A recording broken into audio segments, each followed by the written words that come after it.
फिर मैंने कबूतर को गुरु बनाया। कबूतर से ये शिक्षा ली कि कहीं किसी के साथ अत्यंत स्नेह न कर ले, अत्यंत आसक्त न हो जाए किसी पे, नहीं तो उसकी बुद्धि अपना स्वतंत्रता खोकर दीन हो जाएगी और कबूतर की तरह बंधन में फंसकर वो क्लेश पर क्लेश भोगना पड़ेगा। पक्की बात है, अपनी बुद्धि स्वतंत्र रखनी चाहिए।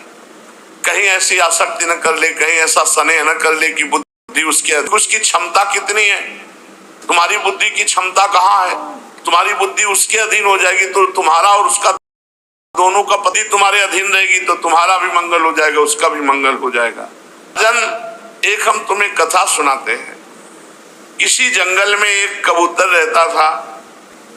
उसने एक पेड़ पर अपना घोंसला बना रखा था। फिर उसने कबूतरी से प्रेम संबंध रचाया। कबूतरी के साथ वो कई वर्षों से उसी घोंसले में रह रहा था। अब कबूतर के हृदय में बहुत प्रीति हुई कबूतरी के प्रति, स्नेह बढ़ता चला गया, इतना आसक्त हो गया कि कबूतरी की दृष्टि से दृष्टि, अंग से अंग और बुद्धि से बुद्धि को बांध दिया। एक दूसरे पर दोनों मर मिटे। निशंक होकर वो उस वृक्ष के घोंसले पे एक साथ सोते, बैठते, घूमते फिरते, ठहरते, एक साथ खेलते, खाते पीते। कबूतर कबूतरी, कबूतरी पर कबूतर का इतना प्रेम था कि कबूतरी जो चाहती थी कबूतर बड़े से बड़ा कष्ट उठाकर उसकी कामना पूर्ण करता। अब वो कबूतरी भी अपने कामुक पति कबूतर की कामनाएं पूर्ण करती। समय आने पर कबूतरी के गर्भ रहा। उसने अपने पति के पास ही घोंसले में अंडे दिए। भगवान की अचिंत शक्ति से समय आने पर उस अंडे जब फूट गए तो उनमें से हाथ पैर वाले बच्चे निकल आए, बड़े ही कोमल, रोए, बहुत ही सुंदर बच्चे। अब उन कबूतर कबूतरी की आंखें अपने बच्चों पर लग गई। वे बड़े प्रेम और आनंद से अपने बच्चों का लालन पालन, लाड़ प्यार करते। उनकी मीठी बोली, उनकी गुटुर सुन करके बहुत आनंद मगन हो जाते कबूतर कबूतरी। और बच्चे तो सदा सर्वदा प्रसन्न रहते हैं ही।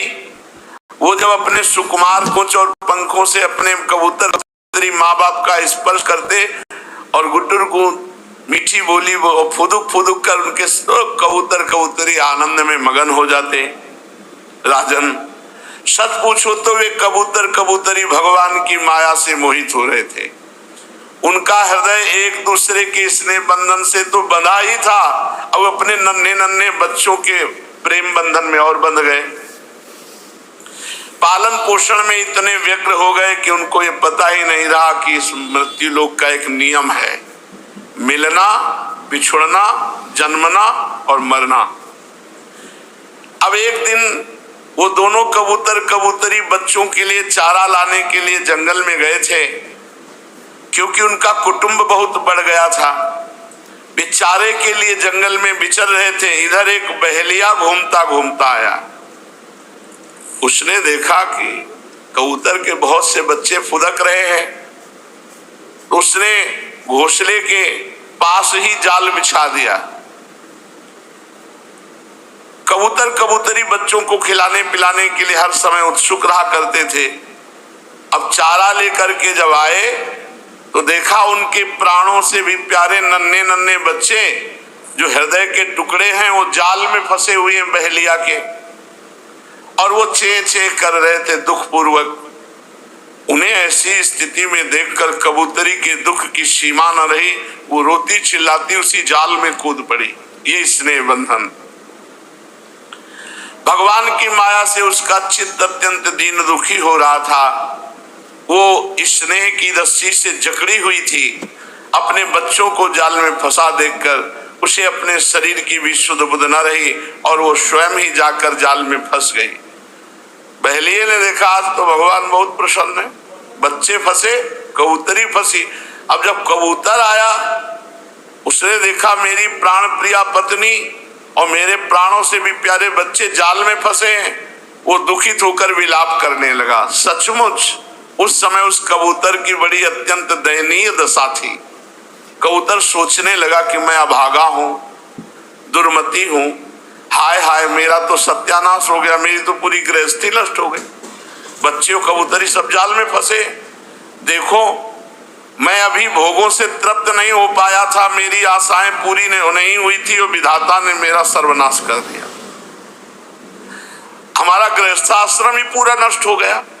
मेरी कबूतरी मुझे अपना इष्ट देव समझती थी, मेरी एक एक बात मानती थी, मेरे इशारे पे चलती थी, वो सब तरह मेरे योग्य थी।